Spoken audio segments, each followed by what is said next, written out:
Welcome everyone to this week's very special video. Today we are going to be doing a special animal video. As you can see, my beard is very glitter. That is because we have reached a donation goal on stream. That was a save or shave. We saved the beard. Mrs. Ping said if we saved the beard, she would glitterify it. And I felt that these wonderful colors, these beautiful mermaid sequins are going to be perfect for this special animal video. Today's special animal video, we will be talking about the narwhal. Let me fix that. The narwhal. Another good picture. Narwhal, Monodon monoceros. It is a relatively common, well-known species of animal. Everyone has heard about this animal at one time. Exactly, Tavi. This is literally a unicorn whale, a unicorn seal. In fact, in olden times, it was actually confused. The tusk was actually thought to be a unicorn horn when people were brought it in. The narwhal is part of the family Monodontidae. There are only 2 species in this family now. So the most closely related species to the narwhal is actually the beluga whale. So very interesting. They are considered your toothed whales or single-toothed whales. These live in the Canadian, Norwegian, and Barents Seas. All of those are in the Arctic Circle.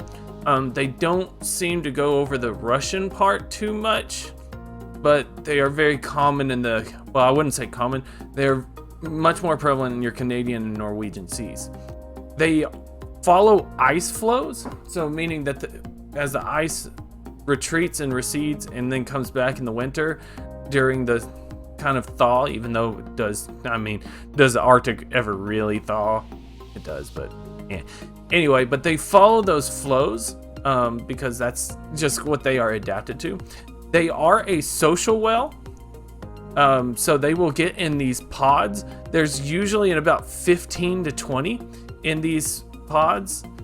They can get a little more, they can get a little less, but they are normally found relatively in these kind of medium-sized groups. Conversely, as you probably know, the narwhal is not an excessively big whale. It is considered a medium-sized tooth whale. Obviously, your super large tooth whales are going to be like your sperm whale. Those are just much bigger than these. These get to about 3.95 to about 5.5 meters. So you're looking at about 13 to 18, 19 feet long. And they weigh about 800 to 1,600 kilograms. Which is about 1,750 to about 3,500 pounds. That's kind of what the average weight on it. That's a pretty big range. But as you can kind of see in these pictures, they have a mottled pattern. So they're just kind of almost like camouflage. It's real mottled, black and pales, grays. Not really consistent color. But obviously the most important thing, and the one that everyone knows, is a tusk. It is not a horn. It is a tusk, meaning it is a tooth.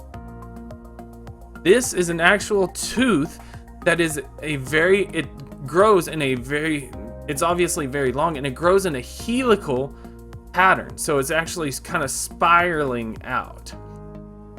Hello, Pastor. Causing a commotion. So it's actually, normally the tusk is the upper left canine, because they normally have 2 canines, but normally the tusk is from the upper left canine, and that's usually only on males.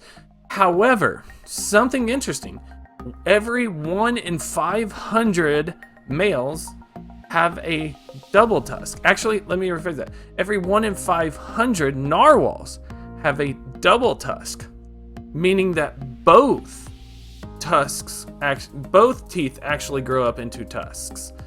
And then I looked at the percentages, and it's somewhere between 3% and 15% of a chance of a female actually developing tusk. So it's not just the males. You can actually have some females that develop tusk between 3 and 15%. So you look at that, if 3 and 15%, that's a very small portion of it. And fun fact, there is a museum, and I cannot remember where, that actually has a female skull with a double tusks. So that is an extremely small percentage, but it is an actual female skull with double tusks. And okay, now going into the tusks, they are about 1.5 to 3 meters long, which is somewhere between, well, that's 5 to 11 feet in American units. So, this is a long tusk, longer than most people are tall. Definitely taller than Mrs. Ping usually.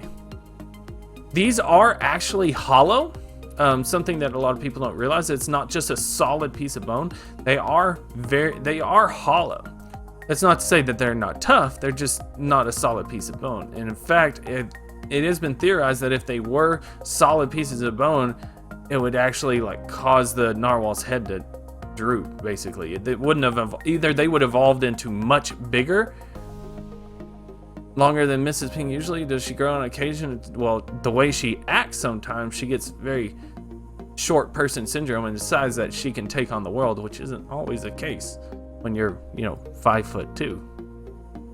But I love her. But anyway, going back to this, they are hollow. And they weigh about 10 kilograms, which is about 22 pounds. So it's pretty hefty, even though it's hollow. But the biggest thing is they actually have a bunch of nerve endings in this tusk. Many people think that the tusks are only used for fighting between males. And there's some evidence that they actually do. But with that many nerve endings, because you think about it, a ram's horns or a bull's horns, there's not that many nerve endings in the world, in the horns. So why would you have that many nerve endings if it's literally just for combat? And so it's got some sort of sensitivity. There has been some chemical sensitivity studies done on these tusks. They can actually determine water temperature and things like that. It's really interesting. Some of the tusks, they can seem like they can imagine to detect prey a little bit. I'm not entirely sure. There's still tons of studies going on in narwhal tusks. But one of the other things that it's been very common, very obvious, they're also just for the males to show off. The males will show their horns and actually just say, mine's bigger than yours. These are my girls. But it's also been kind of theorized that the tusk, not every time that males are smacking their tusks together are they fighting. It also actually kind of seems like it's some sort of communication going on. Just really, really awkward things. There's a ton of research out there. I encourage you to go and research it. Please, if you have any more comments about weird narwhal facts, please let me know. I am perfectly fine with learning new things. Now, narwhals are not exactly the longest lived whale, but they do get pretty old. Most of the time they've been shown to live around 50 years or so, but possibly up to 100 years. It's really hard to determine the age of these things, but you're probably looking somewhere 50 to 100 years. 100 years I would expect would be an extremely old one. Now, there is both legal and illegal harvest of these animals. Your legal harvests are going to be like your Inuit Indians, your natives. I don't want to just say Native Americans, but your native Eskimo and Inuit people from across the Arctic Sea.